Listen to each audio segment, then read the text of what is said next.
All right, gang, who's up for a little flame grilling? We're going to do some flat iron steak today, as it's known in the UK, butler steak. It's really just a top blade steak. Here's all the ingredients you're going to need. We're going to make a marinade for this steak, and we're going to put it in there for about 2 hours. Okay, here's our ingredients. We're going to start out. We're going to use some bourbon whiskey here. We got a half a cup. We're going to pour that into our blender. We got chipotle peppers and adobo sauce. Now I'm only using 2 of these with the sauce. You want to be real careful with this because these things are really spicy. This can get really hot in a hurry. If you go from 2 to 3, you're really going to step it up, believe me. So we'll just go ahead and throw the rest of our stuff in there. We got some smoked paprika. There's our coarse ground pepper, our coarse salt. Got a little cumin there.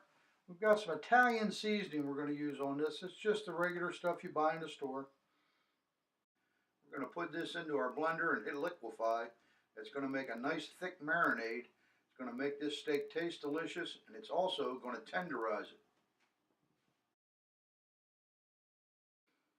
Okay, we got the blender going. I'm going to go ahead and take a Ziploc bag.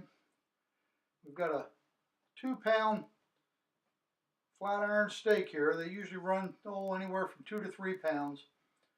And we're going to go ahead and pour our marinade in here. And what we want to do with this is get as much air out of this bag as possible, like we always do when we marinate. And we're going to seal it up nice and tight. And just get this over the entire steak. As I said earlier, we're going to let this marinate for about 2 hours. You could go 3 to 4 if you really wanted to. It's really not necessary. This doesn't caramelize like a lot of other marinades do. There's not a lot of sugar in it. But it does give a really nice flavor to this steak. Okay, let's move out to our duo. We're going to build our fire. Now we're flame grilling, so we're going to be using lump charcoal. We're not going to use briquettes. We've got some lump here. We're going to put it on the left side of our grill under a chimney. Okay, we want 2 zones here. We want a cold zone and a hot zone. Our cold zone's going to be about 350 degrees, but it's not going to have a flame under it. Our hot zone will have the flame under it. And just go ahead and stick some lumps on there. Do whatever you got to do to get a nice fire going. We've got this down pretty low as far as the grate goes. Now we're just going to go ahead and put our grates back on there.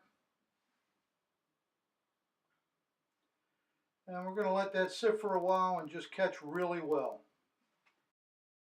Alright, our fire is going good here. I made up some of these skewers with some vegetables on there. We've got some mushrooms, some peppers, some onions, a little bit of zucchini. We're just going to sit those over in our cold zone. We're going to close this hood. We're going to let them cook for 20 minutes before we put our steak on.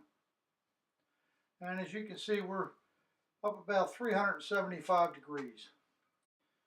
Right, it's time to put our steak on. We're just going to go ahead and throw it right over top of those flames in our hot zone. We're going to let this sear on one side. Then we're going to turn it over after about 5 minutes. We're going to sear it on the other side.